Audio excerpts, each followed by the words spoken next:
देखते हैं कि हमारी सिलेबस क्या है, हम लोग क्या क्या हमें पढ़ना है 12th के बोर्ड में। तो आज मैं बिहार बोर्ड का जो सिलेबस चर्चा करने वाला हूं, उसमें आपको पता ही है कि एट प्रेजेंट टाइम में जो हमारा सिलेबस है भाई साहब, वो सिलेबस में आपको आता है 100। हमारा जो नंबर ऑफ ऑब्जेक्टिव क्वेश्चंस का रहेगा वो नंबर ऑफ आपको 100। उस 100 में आपको मैं पूरी कंसेप्ट क्लियर करता हूं। जो हमारे ग्रामर का क्वेश्चन है वो आपको क्वेश्चंस आएंगे आपको 100, ग्रामर का क्वेश्चन आएंगे 60। अब इसमें जरा गौर कीजिएगा, बुक से क्वेश्चंस आएंगे हमको 40 मार्क्स का, यानी 40 ऑब्जेक्टिव रहेगा। बट इसमें भी थोड़ा सा क्लियर कर लेना मेरे बच्चे, 40 जो है ना, इसमें आपको 30 क्वेश्चंस आ जाएंगे रेनबो पार्ट 2 से। मैं आपको क्लियर कंसेप्ट कर दे रहा हूं, याद रखना। आपको जो है रेनबो पार्ट 2 करके एक बुक आता है जो आप लोग के पास होगा भी, तो उस रेनबो पार्ट 2 से नंबर ऑफ ऑब्जेक्टिव क्वेश्चंस रहेंगे 30। और एक हमारा जो बुक आता है story of English, I think आप लोग को पता ही होगा, आपको याद ही होगा, आप लोग को वैसे भी बहुत कॉन्शियस बच्चे हैं तो आपको बहुत अच्छे से पता है। एक बुक आता है स्टोरी ऑफ इंग्लिश, ठीक है। तो इस स्टोरी ऑफ इंग्लिश से नंबर ऑफ क्वेश्चन रहेंगे 10। क्लियर कंसेप्ट कीजिएगा, नंबर ऑफ क्वेश्चन कितने रहेंगे 10। तो अब देख लो, 30 रहेंगे रेनबो पार्ट 2 से, 10 रहेंगे आपको स्टोरी ऑफ इंग्लिश से, तो नंबर ऑफ क्वेश्चन कितने बन गए 40। और ग्रामर सेक्शन से हमें क्वेश्चन कितने रहेंगे 60। दैट मीन्स आपको अगर टोटल ऐड करोगे तो 60 और 40 हो जाता है 100। तो नंबर ऑफ ऑब्जेक्टिव क्वेश्चन आ जाएंगे 100, जिसमें ग्रामर से आ जाएंगे 60 क्वेश्चन आ जाएंगे। और एक बात मैं और क्लियर कर दूं, ये जो 60 क्वेश्चन आएंगे ये 100% आप याद रखना कि क्वेश्चन नंबर 1 to 60 ये कंटिन्यू आपको ग्रामर से क्वेश्चन रहेंगे। याद रखें, ग्रामर से question continue, number of question number 1 to 60 एकदम कंटिन्यू आपको ग्रामर से आएंगे। और उसके बाद नंबर ऑफ क्वेश्चन जो है 61 to 100 ये जो क्वेश्चन रहेंगे वो कंटिन्यू कहां से आ जाएंगे, बुक से आ जाएंगे। अब इसमें स्टोरी ऑफ इंग्लिश का ज्यादातर क्वेश्चन आपको लास्ट में ही देता है, 90 to 100 के बीच में देता है, बट एक दो क्वेश्चन बीच में भी दे सकता है, तो इससे ज्यादा हमको घबराने की जरूरत नहीं है। बट ये क्लियर हो गया कि ग्रामर से नंबर ऑफ क्वेश्चन रहेंगे 60, रेनबो पार्ट 2 से क्वेश्चन रहेंगे 30, स्टोरी ऑफ इंग्लिश से क्वेश्चन रहेंगे 10। ओवरऑल क्वेश्चन कितना बन गया 100। बट इस 100 क्वेश्चन से हमको हमें अटेम्प्ट करना है ओनली 50 क्वेश्चन। कितना अटेम्प्ट करना है, कितना का बनाना है 50 क्वेश्चंस बनाना है। और इस 50 बनाने के लिए मैं एक बात और बता दूं, दिमाग में रख लो मेरे बच्चे, ग्रामर से क्वेश्चन हम लोग कम अटेम्प्ट करेंगे। हमारा जो ज्यादातर क्वेश्चन होगा बनाने का वो हम पढ़े प्रयास करेंगे बुक से। अब बुक से इसलिए हम आपको बताते हैं प्रयास करेंगे कि बुक के क्वेश्चन जब हम लोग बनाते हैं तो उसमें गलती होने का चांसेस जो है ना बहुत ही कम होता है। एक एग्जांपल मैं आपको बता रहा हूं कि मान लो जिससे हमारे एक चैप्टर का नाम है इंडियन सिविलाइजेशन एंड कल्चर। अब ये एसे है और ये रिटन यानी लिखा गया है गांधी जी के द्वारा। अब बताओ, ये हमारे बच्चे जब इसको पढ़े होंगे कि इंडियन सिविलाइजेशन एंड कल्चर का राइटर है गांधी जी, ये एक एसे है, और एक क्वेश्चन आ जाता है who wrote Indian civilization and culture, या Indian civilization and culture is written by, तो 99 नहीं 100% बच्चे इसमें टिक मारेंगे गांधी जी। तो इसमें क्वेश्चन गलती होने का चांस 0% है। बट ग्रामर में क्या होता है कि ग्रामर में थोड़ा सा एक इश्यू बन जाता है जहां से नंबर कटने का चांसेस आ जाता है। एज लाइक मैं आपको टेंस में बता दूं, कभी कभी एक फ्यूचर टेंस जो है वो प्रेजेंट में भी बन जाता है और फ्यूचर में भी बन जाता है, तो वहां पे 10% चांस बनता है कि बच्चे क्वेश्चन को एग्जाम में गलत सॉल्व कर ले। इसलिए बेहतर है कि पहले बुक से बना लो। तो अगर मान लो मैं बनाता हूं 35 क्वेश्चन, मैं चूंकि 100% श्योर तो नहीं रहता हूं कि हो सकता है उसमें हमें कहीं भी डेट ऑफ बर्थ में कुछ प्रॉब्लम हो जाए या क्या हो जाए, तो उसको लेकर मैं चलता हूं। तो 35 क्वेश्चन तो ऑटोमेटिक है कि मेरे बच्चे बुक से 100% आप बनाएंगे। तो आप सोच लो हमको ग्रामर से मात्र कितना क्वेश्चन चाहिए, 15 क्वेश्चन। कितने चाहिए, 15 क्वेश्चन चाहिए। अगर आप इस पैटर्न को फॉलो करेंगे मेरे बच्चे, तो मैं आपको गारंटी देता हूं इस 50 में आपको ऑब्जेक्टिव 50 नंबर में आपको दिलवा दूंगा, एक नंबर भी आपका नहीं कटेगा, क्योंकि मेरे पास ऑप्शन 50 बचा हुआ है, 50 क्वेश्चन छोड़ना है। ये कितना सरप्राइज है हमारे लिए, कितनी खुशनसीबी की बात है, कितनी अच्छी बात है कि हमें मात्र 100 में 50 बनाना है भाई साहब, 50 को छोड़ना है। 1% भी अगर हमें कहीं भी डाउट क्लियर हो ना, डाउट मतलब डाउट नजर आए, तो भाई साहब क्वेश्चन को वहीं छोड़ दो। जो 100 में 110% हम श्योर है ना, उसी क्वेश्चन को मैं टिक मारूंगा। इसलिए 100% मैं बताया हूं कि ये 50 में 50 भाई साहब मैं आपको दिलवा करूंगा। एकदम 50 में 50 आप स्कोर करोगे तो 100% करोगे।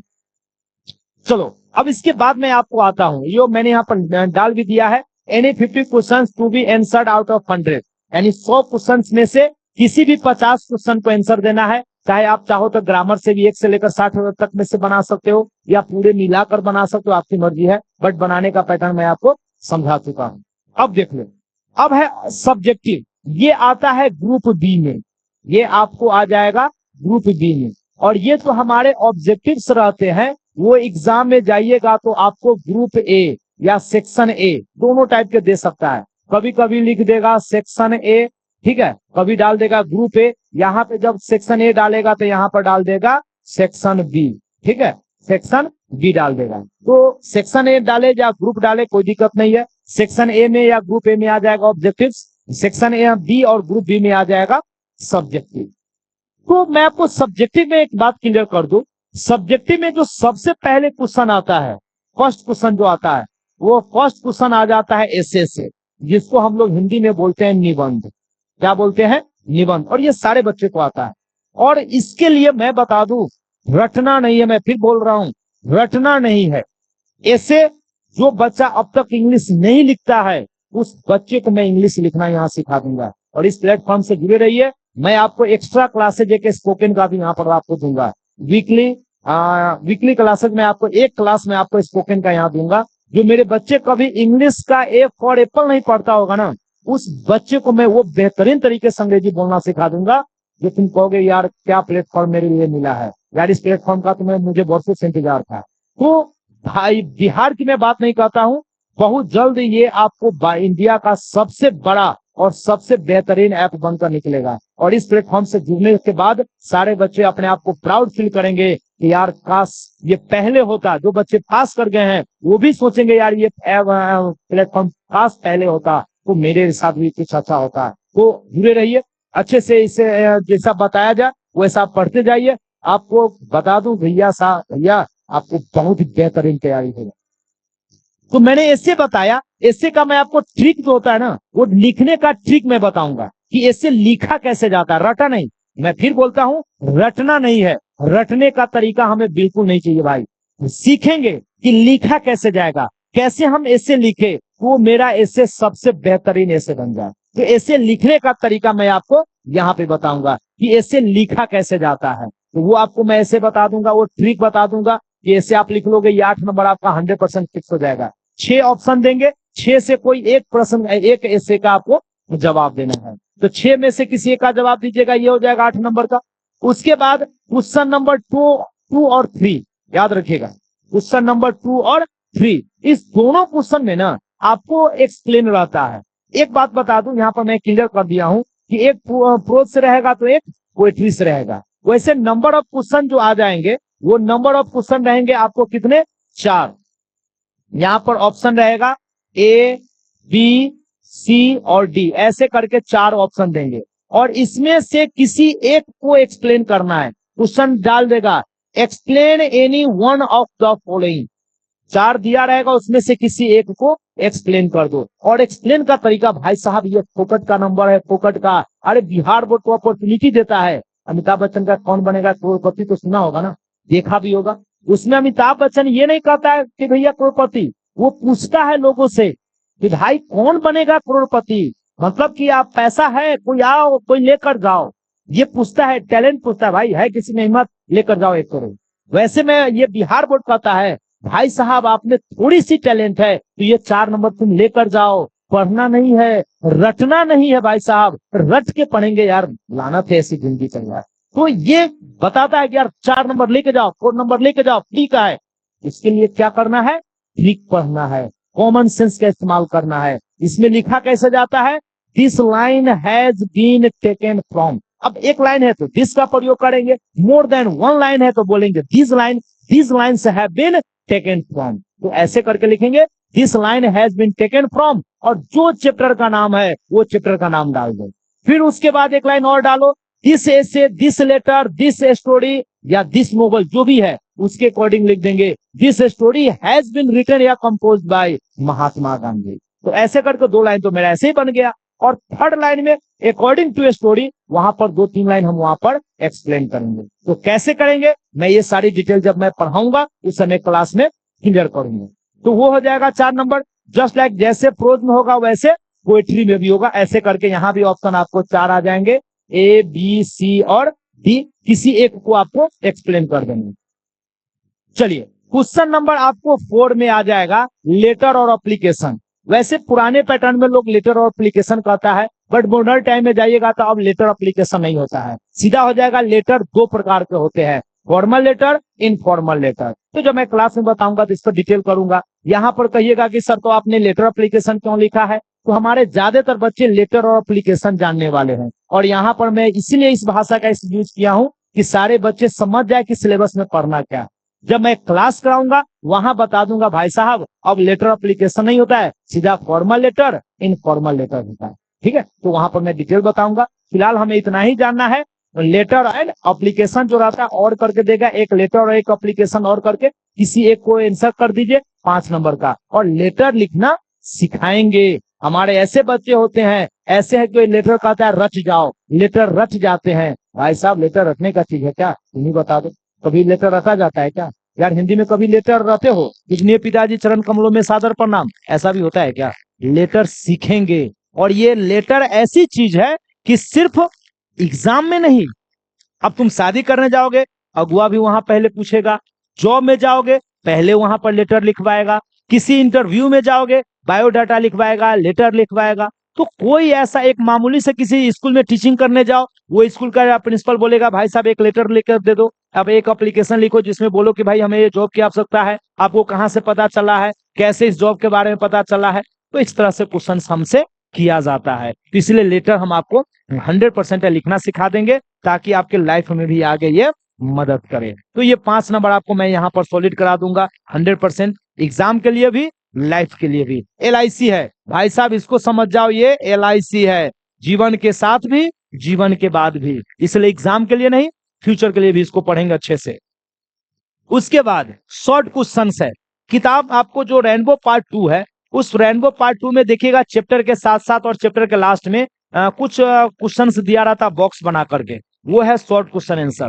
उस शॉर्ट क्वेश्चन से आपको यहाँ पर आता है 10 क्वेश्चन और उसमें से 10 में से किसी 5 को आंसर देना है। तो क्लास में जब मैं पढ़ाऊंगा तो A to Z क्वेश्चन आपको वहां पर PDF आपको मिल जाएगा ऐप पर, वहां से जाकर आप डाउनलोड करके उसको तैयारी करेंगे।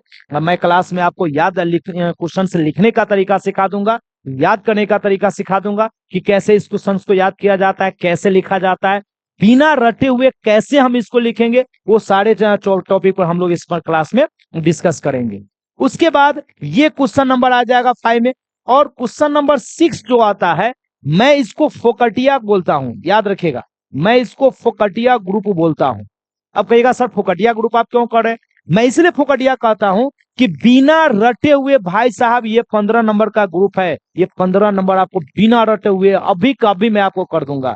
तो भैया इसके लिए क्या है, match the following, match the following का मैं आपको बताऊंगा ट्रिक। ठीक है, वो ट्रिक ऐसा है कि आप पढ़ लो और आपकी 2 पीढ़ी को याद रहेगा, ऐसा ट्रिक कि आप पढ़ोगे और आपकी 2 पीढ़ी को याद रहेगा, वो तरीका से मैं बता दूंगा। तो भैया एग्जाम में भूलने की तो सवाल ही नहीं पैदा होता है। तो वो ट्रिक बता दूंगा जिससे आपको ये जो क्या कहते हैं 10 नंबर की बात है, वो 10 नंबर तो आपको 2 गो मैच रहता है, तो 5 गुने 2 10 नंबर ये हो जाएगा। और इसमें एक रहता है मेरे बच्चे ट्रांसलेशन। ठीक है, ये ट्रांसलेशन, तो 2 गो मैच द फॉलोइंग का ट्रिक बता देंगे और एक ट्रांसलेशन का ट्रिक बता देंगे। ट्रांसलेशन बनाने का ट्रिक मैं बोला हूं ऐसे में ही कि ट्रांसलेशन का ट्रिक बता दूंगा जिससे गधे से गधे, बुर्बक से बुर्बक, होशियार से होशियार, विद्वान से विद्वान कोई भी आदमी हो जो आज तक पढ़ा होगा भैया टेंस के बिना अंग्रेजी नहीं है, भैया मैं उस बच्चे को बता दूं टेंस कुछ है ही नहीं। ये इकलौता आपके सामने ये व्यक्ति खड़ा है ना जो आपको बिना टेंस का दुनिया का कोई भी ऐसा सेंटेंस हो उस सेंटेंस को मैं बनाना सिखा दूंगा। दुनिया का कोई भी ऐसा आपको नरेशन वॉइस का क्वेश्चन हो बिना टेंस का मैं आपको बनाना सिखा दूंगा, उसका ट्रिक मैं आपको क्लास में दूंगा। तो इसके लिए आप लोग कंटिन्यू करिए, मैं इसलिए बोला हूं फोकट का नंबर है। तो ये ट्रांसलेशन का ट्रिक बता दूंगा, वो 5 नंबर हो जाएगा। मैच द फॉलोइंग जो ट्रिक के द्वारा हो जाएगा, 15 नंबर आपका हो गया। बिना रटे हुए समरी के चक्कर में भैया जो पढ़ा है उसका कल्याण कभी नहीं हुआ है। बेवकूफी है समरी याद करना, स्टोरी ऑफ इंग्लिश का क्वेश्चन याद करना बिल्कुल बेवकूफी। पढ़ाऊंगा मैं, पूरी पढ़ाऊंगा, पूरा आपके पास नोट रहेगा, पूरा आपको तैयारी कराएंगे। बट जब एग्जाम में लिखने जाएंगे भाई साहब, तो मैच द फॉलोइंग और ट्रांसलेशन पर फोकस करेंगे। 15 नंबर बस यूं ही ऐसे चुटकी बजाकर आपको 15 नंबर दिलवा दूंगा। चलो उसके बाद यहाँ पर, ये सॉरी यहाँ ट्रांसलेशन लिखा भी था, मुझे लगा छूट गया इसलिए मैं यहाँ लिख दिया हूँ। यहाँ ट्रांसलेशन लिखा भी था, और किसी 3 का उत्तर देना, 5-5 नंबर का, 15 नंबर आपको ये हो जाएगा। उसके बाद एक लास्ट आता है पैसेज और प्रीसियस। ठीक है, प्रीसियस इसलिए नहीं बनाइएगा, प्रीसियस में क्या रहता है कि एक छोटा सा स्टोरी दे देगा और उसको शॉर्ट करके 1/3 में आपको स्टोरी बनाना रहता है, तो वहां पे नंबर कटने का चांस हो जाएगा। बट ये पैसेज सबसे आसान रहता है, एक छोटी सी कहानी दे देगा, उस कहानी को आपको अपने से पढ़ लेना है, और उस कहानी के अकॉर्डिंग जो क्वेश्चन से दिया रहेगा क्वेश्चन में, उस कहानी के अकॉर्डिंग अपने लैंग्वेज में, इन योर लैंग्वेज, उस क्वेश्चन को आप आंसर कर दीजिए, भाई साहब आपका काम हो गया। तो ये 4 नंबर है, 4 को क्वेश्चन रहेगा, 4 गुने 1 4 नंबर का, ये 100% आपको कंप्लीट हो जाएगा, 100% तैयारी हो जाएगा। तो इस पैटर्न से मैं आपको बता दूं, रटने की, मेरे क्लास में आपको रटने की जरूरत नहीं है। मेरे यहाँ रटा नहीं जाता है, रटाया नहीं जाता है, याद रखिएगा। क्लास में A to Z की तैयारी करा देंगे। और आप कहां पढ़े हैं, कहीं भी पढ़ रहे हो, अगर आप ऑफलाइन भी कहीं पढ़ रहे हो ना, तो एक बार इस प्लेटफॉर्म से जुड़ कर देख लो, तुम्हारी लाइफ नहीं चेंज हो गया तो फिर कहना यार, याद रखोगे कि यार सर बोले थे यार, उससे भी ज्यादा हमको तैयारी हो गया, उससे भी ज्यादा यार हमको, मतलब उम्मीद से ज्यादा जो कहता है ना, वो उम्मीद से ज्यादा तुमको मिल जाएगा। तो मेरे बच्चे इस प्लेटफॉर्म से जुड़ो और दोस्तों के साथ शेयर करो, दोस्तों को भी इस प्लेटफॉर्म से जोड़ो, ताकि उसका भी, आपका तो कल्याण हो ही, और उस बच्चे का भी कल्याण हो। और हमारे एक गांव में, समाज में कहावत है, कर भला तो हो भला, तो अपना भला तो कर ही लो, दूसरे का भी भला कर दो। तो चलो आते हम लोग नेक्स्ट में, जो हमको पढ़ना क्या क्या है, तो वो तो आ गया ग्रामर से क्वेश्चंस का सेक्शन का। एक हमारा बुक है रेनबो पार्ट 2, आप यहां पर देख लो, यहां पर लिखा हुआ है, जो मैंने आपको डिटेल बताते समय भी चर्चा किया है, रेनबो पार्ट 2। और रेनबो पार्ट 2 जो होता है ना, वो रेनबो पार्ट 2 में आपको चैप्टर बाय चैप्टर मैं बता दूं, ये है Indian civilization and culture, first chapter है। फर्स्ट चैप्टर उसका आता है इंडियन सिविलाइजेशन एंड कल्चर, और उसका जो सेकेंड चैप्टर आता है, वो सेकेंड चैप्टर आता है भारत इज माई होम। और थर्ड जो चैप्टर है, उस थर्ड चैप्टर का नाम है अ पिंच ऑफ स्नो। ठीक है, ये इसमें मनोहर मालगोनकर एक नानू काका है, मनोहर मालगोनकर एक राइटर है जिसके मामा का नाम है नानू काका। अरे यार, जो अपने भाषा में कहते हो ना 420, ये 420 आदमी रहता है, इतना झूठा आदमी है। क्लास में जब कहानी पढ़ाएंगे तो मजा आ जाएगा, मतलब यार क्या कहानी है, इतनी कॉमेडी कहानी है, फनी है, जिसका कोई जवाब नहीं यार, मजा आ जाता है। ये है I have a dream. I have a dream, ये अमेरिकन एक सोशल वर्कर थे जिसका नाम था मार्टिन लूथर किंग जूनियर। उस मार्टिन लूथर साहब के द्वारा एक स्पीच दिया गया था, आई हैव अ ड्रीम। तो उस आई हैव अ ड्रीम जो आपको मैं अभी बताया हूं, ये एक स्पीच है। तो आई हैव अ ड्रीम उस चैप्टर में हम लोग पढ़ेंगे, बहुत अच्छी चैप्टर कहानी है, स्पीच है, इस स्पीच को भी पढ़िएगा, मजा आ जाएगा। और ये जो मार्टिन लूथर साहब है, वो हमारे गांधी जी से, जो हमारे राष्ट्रपिता है ना गांधी जी, उस गांधी जी से बहुत प्रभावित है, वो बहुत प्रभावित है गांधी जी से। तो उसके बारे में हमको यहाँ पढ़ना है। उसके बाद है ideas that have help Mankind, इसके बारे में पढ़ेंगे, मानव जाति का इतिहास से लेकर कि कौन कौन सी ऐसी आइडिया है जो मानव जाति को मदद करता है, कौन कौन सी ऐसी चीज है जो मानव जाति के लिए मददगार साबित हुआ है, उन सारे टॉपिक पर यहाँ पर चर्चा किया जाएगा। और चैप्टर नंबर 6 है द आर्टिस्ट, इसमें एक इसका राइटर है सिगा नोया।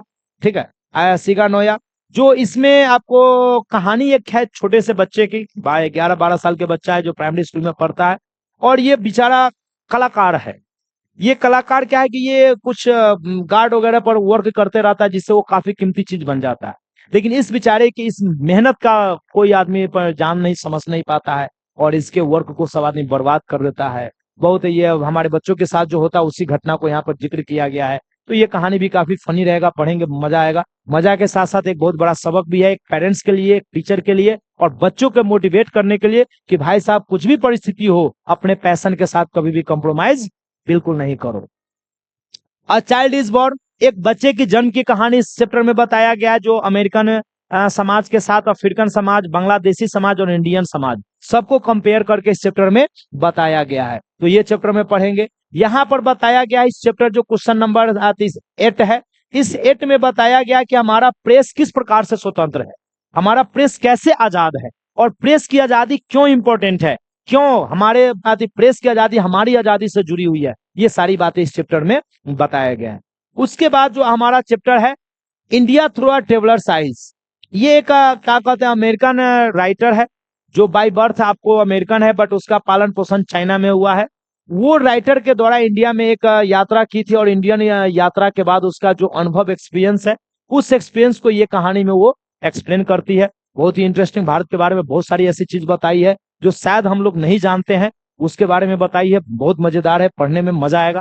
और ये मैरिज प्रपोजल, जैसे हमारे बच्चे देखते होइएगा शादी के पीछे तो थोड़ा ज्यादा ही पागल रहता है, दीवाना रहता है, तो इस चैप्टर में भी वही है। एक लड़का है लोमोब, जो बेचारे का उम्र जो 35 प्लस हो गया है, वो शादी करने के लिए बेचैन हो जाता है। तो एक दिन अपने पड़ोसी के घर ही पहुंच जाता है, बगल वाले, और उसकी बेटी रहती है नतालिया, उसको बोलता है कि भाई हम तुम्हारी बेटी से शादी करेंगे। तो यहाँ पर एक मजेदार कहानी आ जाएगा। और एक छूट गया था अर्थ, ये है एक जॉनसन का बेटा रहता है, जॉनसन का बेटा जो एक बुड़बक रहता है, बैताल रहता है, यूं कहो कि डल माइंड रहता है, और उसको उसके पिताजी डॉक्टर के सलाह पर उसको एक मुर्गी फार्म खुलवा देता है। देखते ही देखते वो इलाका का बहुत धनी मनी व्यक्ति बन जाता है, और धनी मनी व्यक्ति बनने के बाद ऐसा आता है कि वो अपने पोल्ट्री फार्म में काम करने वाले किसी लड़की से शादी कर लेता है, फ्लोरेंस जिसका नाम रहता है, और उसके बाद वो अपने माँ बाप को ही घर से निकाल देता है।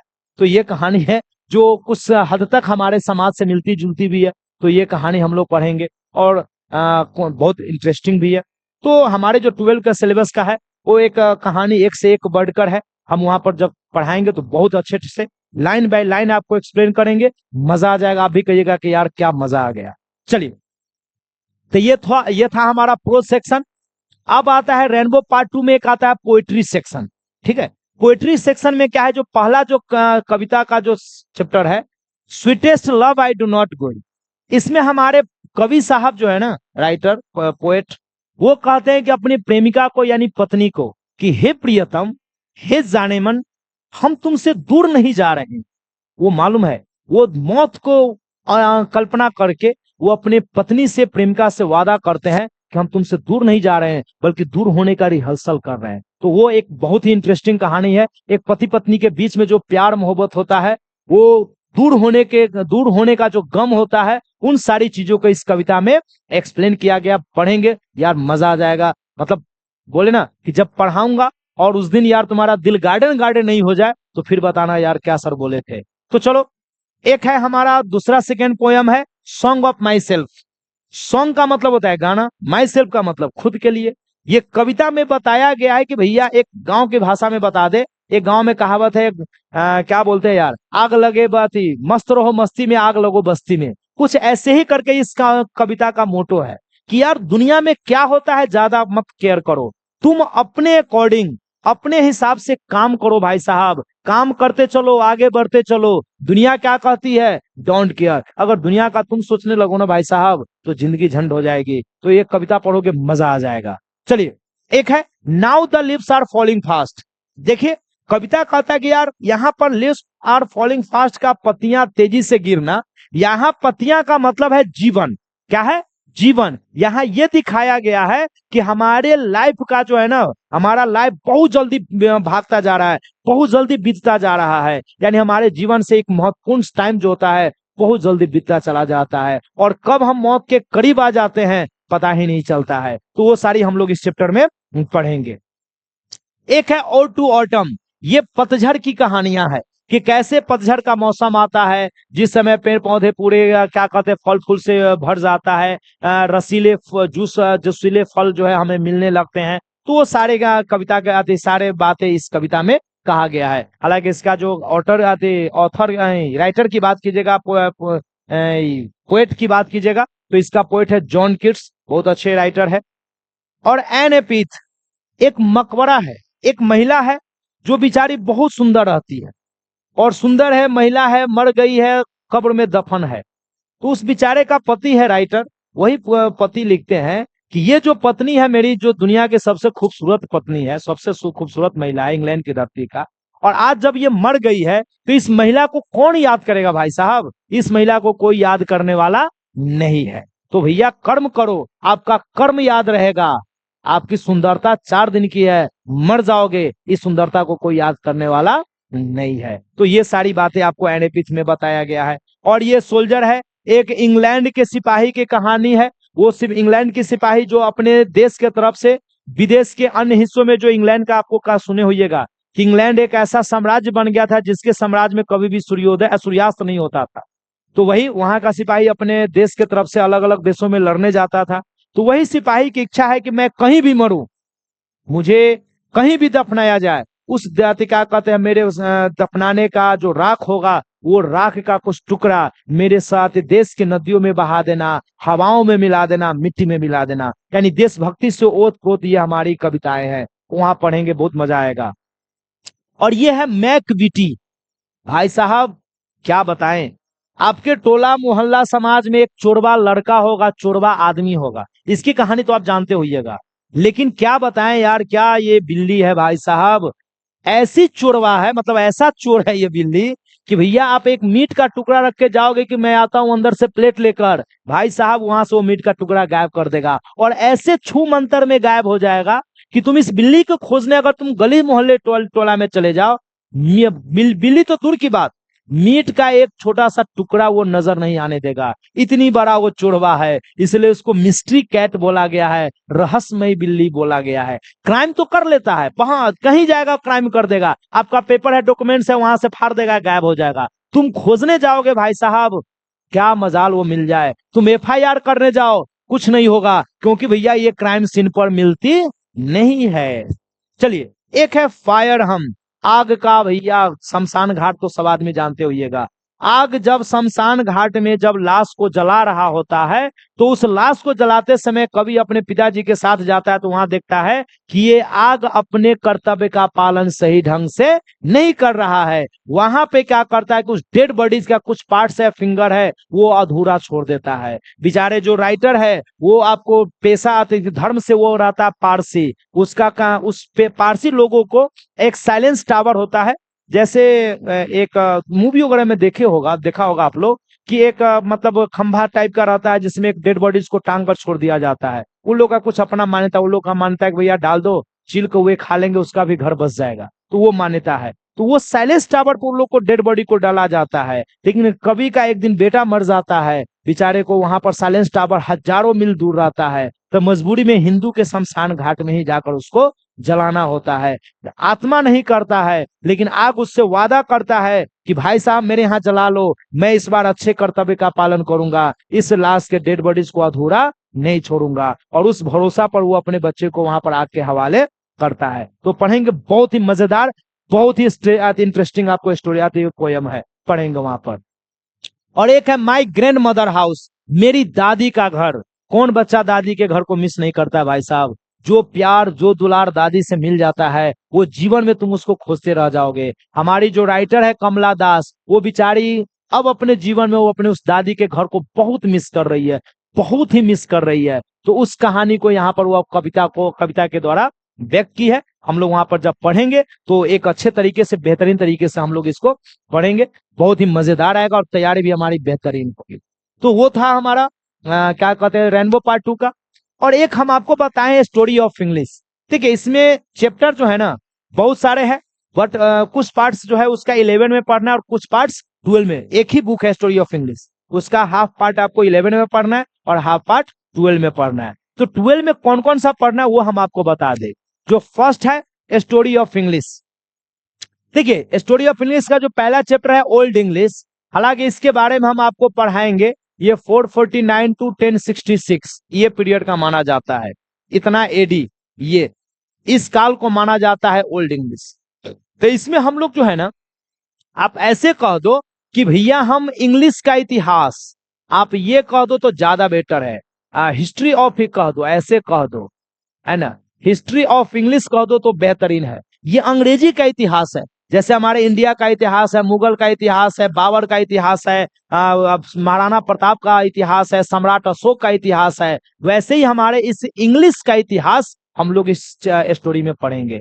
वो इंग्लिश का 3 पीरियड माना जाता है, old English, middle English, modern English. तो ये तीनों पीरियड के बारे में हमको पढ़ना है। ओल्ड इंग्लिश भी पढ़ना है, मिडिल इंग्लिश भी पढ़ना है, मॉडर्न इंग्लिश भी पढ़ना है। इसके बारे में हम डिटेल से बताएंगे कि इंग्लिश का जितना भी इतिहास है उसको हम लोग 3rd पार्ट में बांटते हैं, ओल्ड, मिडिल एंड मॉडर्न। जो ओल्ड को माना जाता है 449 से लेकर 1066, मिडिल को माना जाता है 1150 से लेकर 1500, और मॉडर्न को माना जाता है 1500 से लेकर टिल नाउ, यानी 1500 से लेकर अब तक का जो हमारा पीरियड है ना, इस पीरियड को माना जाता है कौन सी, मॉडर्न इंग्लिश माना जाता है। तो इसके बारे में हम लोग जब पढ़ेंगे सिलेबस तो और बेहतरीन ढंग से पढ़ेंगे। उसके बाद है English as a world language. हम लोग यहाँ पर पढ़ेंगे कि हमारी अंग्रेजी जो है कैसे वर्ल्ड लैंग्वेज बन गया है, कैसे विश्व की हमारी वो लैंग्वेज बन चुका है, उसके बारे में पढ़ेंगे। उसके बाद है स्टोरी ऑफ ड्रामा, इंग्लिश का जो ड्रामा है उस इंग्लिश ड्रामा का इतिहास पढ़ेंगे। और उसके बाद है इंग्लिश नोवेल, जो इंग्लिश नोवेल का क्या इतिहास है, क्या है स्टोरी है, उसके बारे में हम लोग यहाँ पर पढ़ेंगे। और इन दोनों से आपको एक तरह से समझो हिस्ट्री टाइप का क्वेश्चन रहता है, फलाना नोवेल किसने लिखा, फलाना किसने लिखा, तो इस टाइप का आपको आ जाएगा। गीतांजलि का हु रोट द गीतांजलि, ऐसे करके आपको इसी समय पढ़ेंगे तो वहां से क्वेश्चंस निकल कर आएंगे। तो चलिए, ये तो था हमारा स्टोरी ऑफ इंग्लिश का इतिहास। अब हम लोग आते हैं ग्रामर वाले सेक्शन में, ठीक है, ग्रामर वाले सेक्शन में आते हैं। ग्रामर वाले सेक्शन में क्या करना है कि हमको 12 में ग्रामर आता, ग्रामर के किस किस टॉपिक से क्वेश्चंस आएंगे इसके बारे में हम लोग देखते हैं। जिसमें सबसे पहले, और मैं आपको हाईलाइट मार देता हूं, ज्यादा नंबर वाला क्वेश्चन कौन कौन है। 5 क्वेश्चंस रहेंगे आपको आर्टिकल से एवरेज, 3 क्वेश्चंस रहेंगे आपको मॉडल एक्जुलरी से, नारेशंस रहेंगे 3, उसके बाद प्रीपोजिशंस रहेंगे 5, सब्जेक्ट वर्ब एग्रीमेंट से रहेंगे 5, और उसके बाद टेंस से रहेंगे 3, वॉइस से रहेंगे 3, और ये सब 102 क्वेश्चन रहेंगे। एंटोनिम सिनोनिम 1-2 क्वेश्चन इस हिसाब से रहते हैं। जो मिनिमम सेंटेंस जो आपको रहता है, ऐसे राइटिंग बता ही चुके, 8 नंबर का लेटर आपको रहेगा, 5 नंबर का प्रीसिस रहता है, 4 नंबर का ट्रांसलेशन रहेगा, 5 नंबर का, और ये सब चैप्टर है ना, 1-1, 2-2 नंबर में आ जाएंगे। तो इस सबको है मेन टॉपिक आपको बता दिए। जब बोर्ड में एग्जाम की तैयारी कीजिएगा तो इस सब टॉपिक को थोड़ा ज्यादा हाईलाइट कीजिएगा, इसलिए मैं आज ही आपको थोड़ा सा हाईलाइट मार दूंगा। चलिए, हम लोग क्या क्या पढ़ेंगे, आर्टिकल पढ़ेंगे, मॉडल एक्जुलरी पढ़ेंगे, आर्टिकल में तीनों पढ़ेंगे, a and the, a an का यूज कहां करेंगे ये तो सब पढ़ता है, आप ये भी पढ़ेंगे ए एन का यूज कहां नहीं करेंगे, ये मोर इंपॉर्टेंट है, तो ये भी पढ़ाएंगे। द का यूज ऑफ आर्टिकल द, ये भी पढ़ेंगे, और ये भी पढ़ेंगे भाई साहब द कहां नहीं लगाएंगे।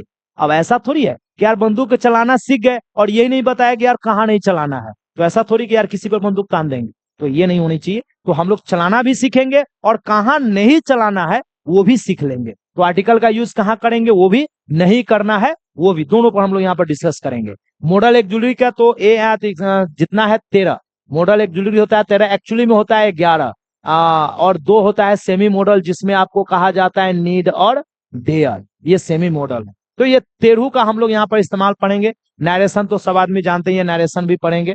फ्रेज रहेगा, फ्रेज एंड क्लॉज आगे चर्चा होगा। प्रीपोजिशंस रहेंगे, सब्जेक्ट वर्ब एग्रीमेंट, भाई साहब कंपटीशन में इससे खूब क्वेश्चंस आते हैं। हमारे 12 में तो क्वेश्चन आएंगे ही, बट कंपटीशन में एक अच्छा खासा क्वेश्चन, कहे ना एक बहुत ही अच्छा खासा क्वेश्चन हमको इससे आता है 5 नंबर का, और कंपटीशन में भी खूब मदद करता है। सेंटेंस का आपको सिंथेसिस करेंगे, तोड़ना सीखेंगे यहाँ पर। टेंस, ये तो मैं आपको सबसे पहले बता दूं, जितना भी लोग है ना कहेगा भाई टेंस हो गया तो ग्रामर आपका कंप्लीट, टेंस नहीं हुआ तो ग्रामर आपका नहीं, तेरी के यार भाई टेंस कुछ है ही नहीं, जो है सो वर्ब है। जिस बच्चे का वर्ब कंप्लीट, टेंस उसका कंप्लीट। वर्ब भाई साहब कुछ नहीं है, सिर दर्द लोग बना के रखा हुआ है। वर्ब कंप्लीट कर लो, टेंस में चुटकी का खिलौना बना दूंगा। अगर खिलौना नहीं बना दिया तो फिर कहना सर आपने क्या वादा किया था। टेंस में I think tense nothing, tense is nothing, only one, only verb is the boss. तो वो हम आपको क्लियर करके बताएंगे।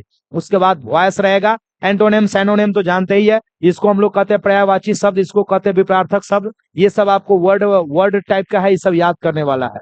गिव वन वर्ड सब्स्टिट्यूशन, जिसको हम लोग ऐसे जानते हैं अनेक शब्दों के एक शब्द, हिंदी में, वही अंग्रेजी में है गिव वन वर्ड। उसके बाद रहेगा चूज द करेक्ट सेंटेंस, 4 गो सेंटेंस दे देगा जिसमें 3 सेंटेंस गलत होगा, किसी में वर्ब गलत रहेगा, किसी में आपको आर्टिकल गलत लगा देगा, तो ऐसे करके देगा, किसी का स्पेलिंग गलत कर देगा, ऐसे करके देगा, जिसमें से एक को सही चूज करना है। उसके बाद आ जाएगा वर्ड पावर देगा भाई साहब। जैसे मैं आपको एक एग्जांपल दे रहा हूं, जैसे ये फैमिली लिखेगा ना, ये फैमिली, तो इसमें फैमिली में कहीं पर आई गलती कर देगा, कहीं पर एल साइलेंट कर देगा, या कहीं पर वाई गलत कर देगा, ऐसे करके 3 गो वर्ड आपको गलत देगा और एक वर्ड सही देगा। तो ये स्पेल्ड वर्ड से भी आपको क्वेश्चंस आ जाएंगे। इससे तो बता ही दिए सिलेबस में ही, एसे लेटर प्रीसियस बता ही दिया हूं कि जो एक छोटा सा स्टोरी देगा और उस स्टोरी को क्या करना है, शॉर्ट करके लिखना है 1/3 में, तो वो रहेगा। ट्रांसलेशन बता ही दिया हूं कि ट्रिक बता दूंगा। रिमूवल टू, ये बहुत ही मजेदार है, बट एक बात मैं बता दूं, डायरेक्टली रिमूवल टू से क्वेश्चंस नहीं आते हैं। ये सेंटेंस देगा और बोलेगा चेंज इनटू नेगेटिव सेंटेंस। क्या डाल देगा, चेंज इनटू नेगेटिव सेंटेंस, कि भाई साहब ये सेंटेंस है, इसको आप नेगेटिव में चेंज कर लो। तो भाई साहब नेगेटिव में चेंज करने के लिए रूल्स यही रहेगा। रूल्स क्या रहेगा, तो टू का बदलने का जो नियम है वही रूल्स में आ जाएगा, तो वो हम लोग यहां पर पढ़ेंगे। डिग्री में क्या है, मैं अच्छा हूं, अरे यार मैं तुमसे अच्छा हूं, तो तुम कहेगा सर मैं तो सबसे अच्छा हूं, तो दिस इज डिग्री। यहां बताएगा, तुलना करेगा, अच्छा, उससे अच्छा, सबसे अच्छा। तो ये सेंटेंस के द्वारा हम लोग वहां पर डिग्री में पढ़ेंगे। सेंटेंस तो हमारे लगता है कि सारे बच्चे जानते होंगे, अफर्मेटिव होता है, नहीं असर्टिव होता है, इंट्रोगेटिव होता है, एक्सक्लामेटरी होता है, तो वो सेंटेंसेस के बारे में। A group of words that makes a complete sense is called sentence. शब्दों के ऐसे समूह जो सार्थक अर्थ देगा, हमारा वो क्या कहलाएगा, सेंटेंस कहलाएगा। वर्ब तो मैं बता ही दिया यहीं पर कि जो टेंस भैया कुछ नहीं, वर्ब है, तो वर्ब पढ़ेंगे। वर्ब में आपको मेन वर्ब भी पढ़ेंगे, एक्सुलरी वर्ब भी पढ़ेंगे। सिंटेक्स जो ग्रामर का आपको एक पार्ट है, वो सिंटेक्स पढ़ेंगे। उसके बाद फ्रेजल वर्ब, एडॉम्स फ्रेज, ये तो आपको रटने वाला है, वर्ड पावर टाइप का रहता है। उसके बाद है ट्रांसफॉर्मेशन ऑफ सेंटेंस। ये जो सेंटेंस यहाँ पढ़ेंगे ना, सेंटेंस का वैसे काइंड पढ़ेंगे। असर्टिव में होता है उसका फिर 2 गो काइंड, अफर्मेटिव एंड निगेटिव, तो वही यहाँ पर दे देगा, अफर्मेटिव में देगा, निगेटिव में चेंज करना है। असर्टिव वाले सेंटेंस को क्वेश्चन में बदलने को दे देगा, तो वही होता है ट्रांसफॉर्मेशन। तो वो आगे हम लोग यहाँ पर क्लास में करेंगे। उसके बाद हमको आ जाएगा clause, phrase and clause. Phrase और क्लॉज में सिंपल सा अंतर है भाई। फ्रेज एक ऐसा वर्ड का टुकड़ा है जिसमें सब्जेक्ट एंड वर्ब होना कंपलसरी नहीं है, बट क्लॉज एक ऐसा सेंटेंस का पार्ट है जो आपको सब्जेक्ट भी कंटेन करेगा और वर्ब भी कंटेन करेगा। दैट मींस उसमें एक सब्जेक्ट भी रहेगा और एक वर्ब भी रहेगा, और जिसमें सब्जेक्ट और वर्ब दोनों रहेगा उसी को हम लोग कहेंगे क्लॉज कहेंगे, ठीक है। उसके बाद टाइम एंड टेंस तो हम लोग यहाँ पर पढ़ेंगे। उसके टाइम एंड टेंस का मतलब हुआ कि टेंस का इस्तेमाल हम लोग कहाँ कहाँ करेंगे, और टेंस वहां जो पीछे पढ़े हैं वो टेंस में डिफिनेशन वगैरह पढ़ेंगे। उसके बाद फ्रेजल वर्ब पढ़ेंगे। क्वेश्चन टैग, जैसे एक मैं आपको बताता हूं, एक यहाँ पर दिया है कि आई एम अ बॉय, इस टाइप का दिया है, मैं एक लड़का हूं। अब इसका क्वेश्चन टैग बनाना है, तो इसका क्वेश्चन टैग बन जाएगा, इसमें सीधा लग जाएगा आरंट। क्या बनता है, आरंट आई। देखिए अब नियम क्या होता है आगे हम क्लास में बताएंगे। एम प्लस नॉट ये एक्सेप्शन है, तो एम प्लस नॉट बन जाता है आरंट। तो इसका हमेशा निगेटिव बनाया जाता है क्वेश्चन टैग एक्सुलरी से, तो एम में नॉट जोड़ेंगे तो आरंट बन जाएगा। और इसका मतलब हो गया, क्या मैं लड़का हूं ना, मतलब मैं लड़का हूं ना, ये क्या बोल रहा है, मैं लड़का हूं ना। तो ये क्वेश्चन टैग बनाना एकदम आसान है यार, फोकट का नंबर इसको कह लो ना यार, फोकट का नंबर है, तो वो फोकट का नंबर भैया क्वेश्चन टैग बता देंगे, एकदम क्लास में याद हो जाएगा भाई साहब, आपको घर पर पढ़ने की जरूरत नहीं रहेगा। मैं बताकर छोड़ूंगा, कहिएगा सर हमको तो याद है, हमको तो पढ़ने की जरूरत नहीं है, उतना मैं बेहतरीन बना दूंगा, तो वो हो जाएगा। और नाउन प्रोनाउन से भी 1-2 क्वेश्चन आ जाते हैं, वो भी करा दूंगा। एडजेक्टिव एडवर्ब तो जानते ही है कि जो नाउन और प्रोनाउन को क्वालिफाई करेगा उसको कहेंगे एडजेक्टिव। अब भाई साहब ये समझ लो, मालूम है क्या है, जैसे नाच में एक होता है हड़बोलबा, सिनेमा में होता है कॉमेडियन जॉनी लीवर, समझो ये जॉनी लीवर है, ये सिर्फ नाउन प्रोनाउन को बकसता है, और नाउन प्रोनाउन को छोड़कर जितना बच गया ना सबको क्वालिफाई करेगा कौन, एडवर्ब। तो ऐसे समझ लो कि एडवर्ब सबको कहता है, एडवर्ब कहता है एडजेक्टिव को कि बेटा तुम नाउन प्रोनाउन को क्वालिफाई करता है, चल हम तुमको 2 घर दान दे दिए, बाद बाकी जितना भी बच जाएगा वो सबको क्वालिफाई करेगा। उतना ही नहीं भाई साहब, ये तो सेंटेंस को भी क्वालिफाई कर देता है, किसको, सेंटेंस को भी क्वालिफाई कर देता है। तो भैया ये है हमारा ऑलराउंडर। मजेदार ये है। इसके अलावा आप याद रखो कि आप ये मत सोचना कि सर हम लोग क्या इतना ही पढ़ेंगे क्या, तो बिल्कुल नहीं भाई साहब, हम लोग इतना ही नहीं पढ़ेंगे। इसके अलावा भी हम आपको कुछ बेसिक्स की जानकारियां देंगे। बेसिक्स में हम आपको क्या बताएंगे, जैसे इसमें आप पढ़िएगा ऑब्जेक्ट के बारे में, इसमें आप पढ़िएगा सब्जेक्ट के बारे में, इसमें हम आपको पढ़ा देंगे कॉम्प्लीमेंट, ये पहचानने का तरीका बता देंगे, ठीक है, सब्जेक्ट बता देंगे, ऑब्जेक्ट बता देंगे, इसमें हम आपको बता देंगे वर्ब, ये सब हम आपको क्या बता देंगे, पहचानने का तरीका बता देंगे, ताकि जब हम सेंटेंस का, जब हम आपको ट्रांसलेशन का जब ट्रिक बताए, तो उस ट्रिक बताते समय आपको दिक्कत ना हो, ट्रिक भी हो जाए और प्लस में हमारा कंसेप्ट भी क्लियर हो जाए, ठीक है। तो वो सारे कंसेप्ट को हम यहाँ पर दूर करेंगे। तो चलिए मिलते हैं फिर कल एक नए वीडियो में, नेक्स्ट वीडियो में मिलते हैं, जहां पर हम अपना सिलेबस को स्टार्ट करेंगे। आप आज इंट्रो था, तो मिलते हैं फिर। और मैं फिर आपसे एक बार वादा करता हूं, जुड़े रहिएगा इससे, दोस्तों के साथ भी शेयर कीजिए, बताइए लोगों को कि भैया एक ऐसा प्लेटफॉर्म आया है जिस प्लेटफॉर्म पर जैसे तुम ऑफलाइन क्लास करते हो, जैसे ऑफलाइन क्लास में आपको डिटेल से पढ़ाया जाता है, उससे कहीं 2%, 10%, 50% ज्यादा नॉलेज ऑफलाइन में मिलने लगा है। तो चलो जरा इस प्लेटफॉर्म को एक बार चेक करो, एक इस प्लेटफॉर्म से एक बार जुड़ो, एक बार ये प्लेटफॉर्म से जुड़कर तैयारी करके देखो। ऑनलाइन ऑफलाइन से बेहतरीन तैयारी ऑनलाइन आपको हो जाएगा, कहीं भी हो। पैसे की झंझट नहीं है भाई साहब, मामूली फी में आपको यहाँ पर जुड़ जाइएगा। घर में बैठे रहो, सोए रहो, दूर दराज हो, सीतामढ़ी नहीं आ सकते हो, पटना नहीं जा सकते हो, कलकत्ता नहीं आ सकते हैं, दिल्ली नहीं आ सकते हैं, कोई टेंशन नहीं है भाई साहब। कहीं भी हो, गांव में हो, गली में हो, मोहल्ला में हो, पहाड़ पर हो, कहीं से बैठ करके इस प्लेटफॉर्म से आप अपने सिलेबस की तैयारी कर सकते हैं, पढ़ाई को अच्छे से अपने पढ़ाई को कंप्लीट कर सकते हैं। और जब आपका भविष्य उज्जवल हो, यानी कला परीक्षा में अगर आप अच्छे से तैयारी कर ले, तो फिर हम लोग जरूर एक बार क्या कहते हैं ऑफलाइन हम लोग मिलेंगे, आप लोग से एक बार रूबरू होंगे। तो चलिए इसी के साथ हम अपने क्लास को आज ओवर करते हैं, मिलते हैं फिर से एक नए क्लास में कल, तब तक के लिए बाय बाय। हाँ तब ठीक है। बच्चे एक बात मैं आपको क्लियर कर देना चाहता हूं कि हमारा जो लैंग्वेज पेपर है वो 2 पेपर है, एक हमारा इंग्लिश बन जाएगा और एक हमारा हिंदी बन जाएगा, दोनों है, और हमें पढ़ना दोनों साथ है। तो इंग्लिश चूंकि आपको पहले से पता है, ये भी 100 मार्क्स है और ये भी 100 मार्क्स है। और एक बात मैं आपको बता दूं, रिजल्ट बेहतर करना है तो भाई साहब ये लैंग्वेज पेपर आपको 100% तैयारी चाहिए। अगर आपका उधर का कोई भी एक पेपर गड़बड़ किया तो ये पेपर आपको रिजल्ट बूस्ट करेगा। तो इसलिए इस पर लैंग्वेज पेपर पर फोकस तो करना ही है, जो आपका उधर फिजिक्स है, केमिस्ट्री है, मैथ है, और एकदम रगड़ के रटिए। लेकिन ऐसा ना हो कि फिजिक्स केमिस्ट्री मैथ के चक्कर में कहीं ये दब जाए, ये बिल्कुल नहीं करना है। इस पर थोड़ा सा कम भी मेहनत करेंगे चलेगा, क्योंकि यार हमारा मदर टंग है, वैसे ही हम लोग इसमें स्मार्ट होते हैं, बट ये तो हमको थोड़ा सा मेहनत करना पड़ेगा। तो इसीलिए हम लोग थोड़ा एक सिस्टम बनाते हैं कि किस सिस्टम के अंतर्गत रहे, ताकि हमारा प्रिपरेशन दोनों साथ में चलता रहे।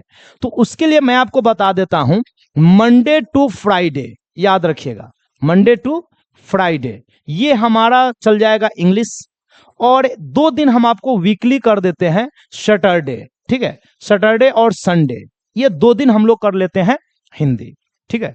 इसमें आपको हिंदी बुक्स भी चलेगा, और क्या कहते हैं कि हिंदी ग्रामर भी चलेंगे।